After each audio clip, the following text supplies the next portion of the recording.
And it was a joy to know him. He was a warm soul.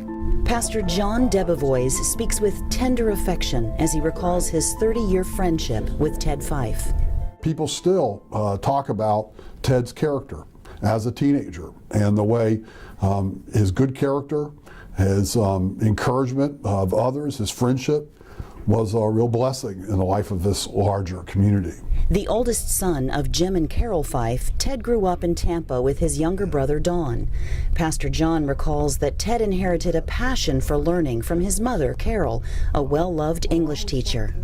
And many people, many who have been participants in the Community Foundation and its work, may well have known Carol or may have learned English from her.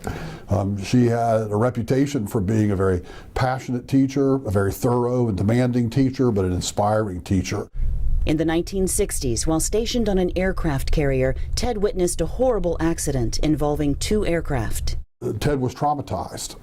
The stories about exactly what happened at that moment, are as varied as the stories around combat trauma often are. But clearly something catastrophic happened, and happened inside of Ted, and he was never the same. Ted was later hospitalized and eventually left the Navy with a disability.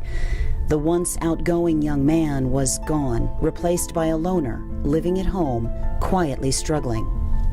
One of the parts of the trauma of his illness that he carried with him even to his death was an eating disorder, and it certainly impacted his physical appearance profoundly. Ted was often seen sitting on one of the benches outside the Palmacia Presbyterian offices.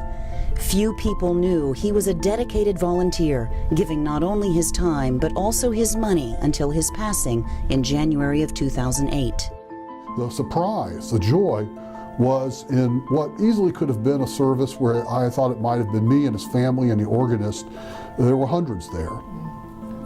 Oh yeah, it was just very moving. The people who came forward, I had no idea, knew Ted and had a relationship with him, and counted him a friend.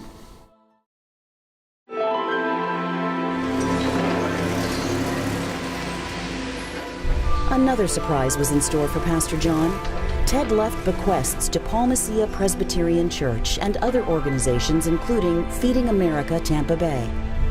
Perhaps because of his illness, Ted wanted to help feed people who were having a difficult time feeding themselves.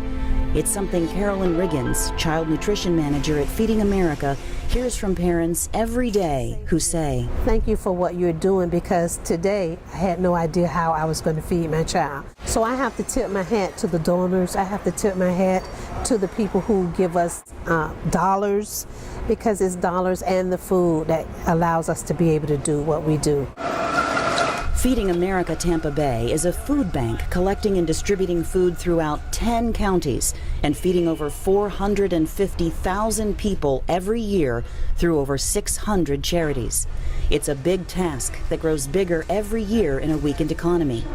Executive Director Pat Rogers is grateful for the endowment Ted Fyffe established for them at the Community Foundation of Tampa Bay. We are just so thankful, so appreciative that people are supporting what we're doing. Everybody's here because they love what they're doing. And the fact that people are looking after us and to make sure we can have the trucks or what we need to go get the food really makes us feel warm that those kind of people in the community are helping out.